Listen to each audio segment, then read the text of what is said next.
নমস্কার বন্ধুরা, শান্তি রান্নাঘরে সবাইকে স্বাগত। আজকে এমন একটি রেসিপি নিয়ে চলে এসেছি যেটা দেখলে জিভে জল চলে আসবে। তবে এই রেসিপিটি আমার অনেক দিন আগে শ্যুট করা ছিল, দেওয়া হয়নি টাইমের অভাবে, তাই আজকে দিলাম। আজকে বানাচ্ছি চালতার খুব সুস্বাদু একটি টেস্টি আচারের রেসিপি।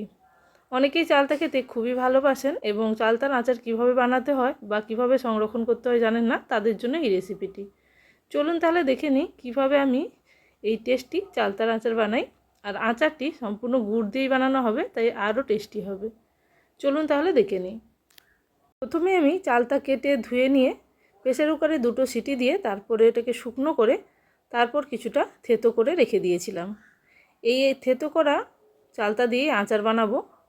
আগের ভিডিওটা দেওয়া হয়নি কারণ এই ভিডিওটা মধ্যে প্রথমে চালতা কাটা এবং সেদ্ধর ভিডিওটা আমি স্কিপ করে গেছি। চালতা সেদ্ধ করার পর অবশ্যই রোদে দিয়ে দিতে হবে, তারপর শিলনোড়াতে থেতো করে নিতে পারেন বা মিক্সির মধ্যে ঘুরিয়ে নিতে পারেন অল্প করে। এরপর এই আচারের জন্য একটি মশলা রেডি করব। মশলার জন্য আমি নিয়ে নিয়েছি কড়াইটা ভালো মতন গরম করে 2টো শুকনো লঙ্কা আর তেজপাতা 2টো, সঙ্গে 1 টিস্পুন জিরে এবং 1/2 টিস্পুন পাঁচফোড়ন এবং 1/2 টিস্পুন মৌরি। এই সমস্ত কিছু দিয়েই মশলাটা খুবই ভালো হবে। আচারের মশলা এইটা দিয়ে বানালে খুবই টেস্টি হয়। আর যেহেতু এখানে কম পরিমাণ চালতা আছে, তাই মশলাটাও খুবই কম নিলাম। এখানে আমি 3টে চালতার আচার বানাচ্ছি, তার জন্য মশলার পরিমাপটা এইরকমই লাগবে, খুব বেশি পরিমাণ দেওয়ার প্রয়োজন নেই। এটা এখন ভাজা হয়ে গেছে, এটাকে আমি রেখে দেবো। মশলাটা হালকা করে গুঁড়িয়ে নেব, খুব বেশি মিহি গুঁড়ো করবো না, কিছুটা গোটা থাকবে সেরকম গুঁড়িয়ে নেব। আর এদিকে কড়াইয়ের মধ্যে দিয়ে দিছি সর্ষের তেল। আচারটি সর্ষের তেলে রান্না হবে, তাই সর্ষের তেলটা দিয়ে ভালো মতন গরম করে নিয়েছি। খুবই অল্প দিলাম, ওই 3 টেবিল স্পুন মতন দিয়েছি। দিয়ে তারপরে চালতাটা দিয়ে দিলাম। এই চালতাটা আপনারা ভালো মতন শুকিয়ে নিয়ে তারপরে কিন্তু আচারটা বানাবেন, তাহলে আচারটা অনেক দিন থাকবে। না হলে অনেক সময় আচার অনেকে নষ্ট হয়ে যায়। কড়াইয়ের মধ্যে চালতাটা দেওয়ার পরে অল্প পরিমাণে হলুদ দিয়ে দিলাম। যেহেতু আমি সেদ্ধর সময় লবণ দিয়েছিলাম, তাই এখানে লবণ দিচ্ছি না। লবণের পরিমাপটা আপনারা নিজেদের ইচ্ছে মতন টেস্ট করে দেবেন। এরপর চালতাটাকে এই সর্ষের তেলের মধ্যে বেশ কিছুক্ষণ ভেজে নেব। চালতার মধ্যে যদি কোনো এক্সট্রা জল থাকে বা এক্সট্রা কোনো ময়েশ্চার থাকে সেটা চলে যাবে, এইভাবে যদি চালতাটাকে নেড়ে নেওয়া হয় কিছুক্ষণ। এরপর আমি এখানে খেজুরের গুড় দিয়ে দিচ্ছি প্রায় 300 গ্রাম পরিমাণে। এখানে আপনারা যে কোনো গুড় দিতে পারেন, আখের গুঁড়ও ব্যবহার করতে পারেন। যেহেতু আমি খেজুরের গুড়ের সিজনে বানাচ্ছি, তাই অ্যাভেলেবল থাকার জন্য খেজুরের গুড় দিলাম। এবার ভালো মতন গুড়ের সঙ্গে চালতাটাকে মিশিয়ে নেব। গ্যাসের ফ্লেম একেবারেই স্লো রাখবো, স্লো ফ্লেমে ভালো মতন মেশাতে থাকবো। আর চালতাটা যত ভালো করে মেশানো হবে গুড়ের সঙ্গে, তত গুড়টা গলে জল হতে শুরু করবে এবং টেম্পারেচার যদি ঠিকঠাক থাকে গুড়টা নিচে বসে যাবে না। তাই অবশ্যই খেয়াল রাখতে হবে গুড় যাতে বেশি নিচে না লেগে যায়, তাই গ্যাসের ফ্লেম একেবারেই স্লো রাখবো। তারপর এইভাবে ভালো মতন মেশাতে থাকবো যতক্ষণ না পর্যন্ত গুড়টা এইভাবে গলে যায়। গুড়টা এখন প্রায় অনেকটাই গলে গেছে এবং চালতার মধ্যে যেহেতু আমি শুকনো করে নিয়েছিলাম, কোনো রকম রস ছিল না, তাই খুব একটা বেশি জল বেরোয়নি।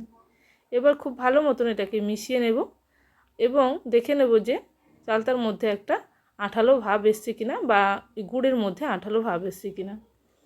গুড়টা ভালো মতন আমি 10 মিনিট মতন ধরে এইভাবে গ্যাসের ফ্লেম স্লো রেখে চালতার সঙ্গে মিশিয়ে নিয়েছি। এতে করে চালতার মধ্যেও মিষ্টি ভাবটা ঢুকে যাবে। এরপর যদি প্রয়োজন হয় আপনারা এখানে লবণ দিতে পারেন, তবে আমি লবণটা একটু বেশি পরিমাণে দিয়েছিলাম সেদ্ধর সময়, তাই এখন আর দিলাম না। এবার খুব ভালো মতন মিশাতে থাকবো। আরও 5 মিনিট মতন গ্যাসের ফ্লেম স্লো রেখে মিশিয়ে নিয়েছি। এবার চালতাটা ভালো মতন মিশে গেছে। এবার আমি ভিনিগার দিলাম অল্প, যাতে এটা সংরক্ষণ করে রাখবো। এটা যদি আপনারা ফ্রিজে রাখেন সেক্ষেত্রে ভিনিগার দেওয়ার অনেক সময় প্রয়োজন হয় না, তবে যেহেতু আমি এটা কিছুদিন বাইরে রেখে খাবো, তাই আমি অল্প অর্থাৎ 2 টিস্পুন পরিমাণে এখানে আমি ভিনিগার দিলাম। দেওয়ার পরে আবারও খুব ভালো করে মিশিয়ে নিয়েছি। এবার আবারও 1 মিনিট মতন এইভাবে গ্যাসের ফ্লেম স্লো রেখে নাড়াচাড়া করে নেব, যাতে ভিনিগারটাও ভালো মতন মিশে যায়। এবার হাতের সাহায্যে দেখে নিলাম যে চিটালো ভাবটা এসছে কিনা। চিটচিটে ভাব চলে এসছে। এর থেকে বেশি আর ভাজার দরকার নেই, এর থেকে বেশি করলে অনেক সময় শক্ত হয়ে যেতে পারে, তাই এইভাবে ভালো করে করে নিতে হবে। তারপর গ্যাসের ফ্লেমটা অফ করে দিয়ে এবার আমি ভেজে রাখা যে গুঁড়ো মশলা সেটা আমি দিয়ে দেবো। এই গুঁড়ো মশলাটা গ্যাস চলাকালীন দেওয়ার প্রয়োজন নেই, আপনারা যদি দেন সেক্ষেত্রে অনেক সময় গ্যাসের ফ্লেম স্লো রাখতে হয়। সেই জন্য আমি যেহেতু আচারটা রেডি হয়ে গেছে পুরোপুরি, তাই আমি গ্যাস এখন অফ করে দিচ্ছি। তারপরে গুঁড়ো মশলাটা দিয়ে দেব। এখানে গুঁড়ো মশলা যে পরিমাণ দিয়েছি সেটা পুরোটাই যাবে। যদি আপনারা মনে করেন যে বেশি লাগছে, সেক্ষেত্রে অল্প কমিয়ে নিতে পারেন। এখন গুঁড়ো মশলাটা পুরোপুরি দিয়ে দিয়েছি। দেওয়ার পরে ভালো মতন মিশিয়ে নেব। দেখুন এখানে আমার মনে হলো কিছুটা পরিমাণে রেখে দিলাম। ভালো করে মিশিয়ে নেওয়ার পরে যদি প্রয়োজন হয় সেক্ষেত্রে আবারও দেব। তাই এইভাবে আপনারা নিজেদের ইচ্ছে মতন মশলাটা দিতে পারেন। আর ঝালের পরিমাপটা আপনারা আরেকটু বাড়িয়ে নিতে পারেন। আমি এখানে 2টো শুকনো লঙ্কা দিয়েছি, আপনারা চাইলে আরও 2টো শুকনো লঙ্কা দিতে পারেন। যেহেতু আমি ঝাল কম খাই, তাই অল্প পরিমাণেই ঝাল দিলাম। অনেক সময় বাড়িতে বাচ্চাও থাকে, তারাও যদি খেতে চায় তাই খেতে পারবে, তাই এখানে কম পরিমাণে ঝাল দিলাম। এইভাবে আমার আচারটা পুরোপুরি রেডি হয়ে গেল। আমি বাকি মশলাটাও একইভাবে দিয়ে দিয়েছি। তো এইভাবে একবার বাড়িতে আপনারা ট্রাই করে দেখতে পারেন। যারা মনে করছেন যে আচার বানিয়ে রাখবেন সারা বছরের জন্য, তারা এইভাবে চালতার আচার বানিয়ে রেখে দিতে পারেন। খুবই সহজ পদ্ধতিতে বানানো যায় এবং শুধুমাত্র চালতা কাটার যদি ঝামেলা থাকে, সেক্ষেত্রে আপনারা কাউকে দিয়ে চালতা কাটিয়ে নিয়ে তারপরে আচারটা বানিয়ে নিতে পারেন। খুবই ভালো হয়। ভালো লাগলে অবশ্যই কমেন্ট সেকশানে জানাবেন। তাহলে আজকের জন্য এই পর্যন্ত। আবারও চলে আসবো নতুন কোনো রেসিপির সঙ্গে। Thank you for watching my video.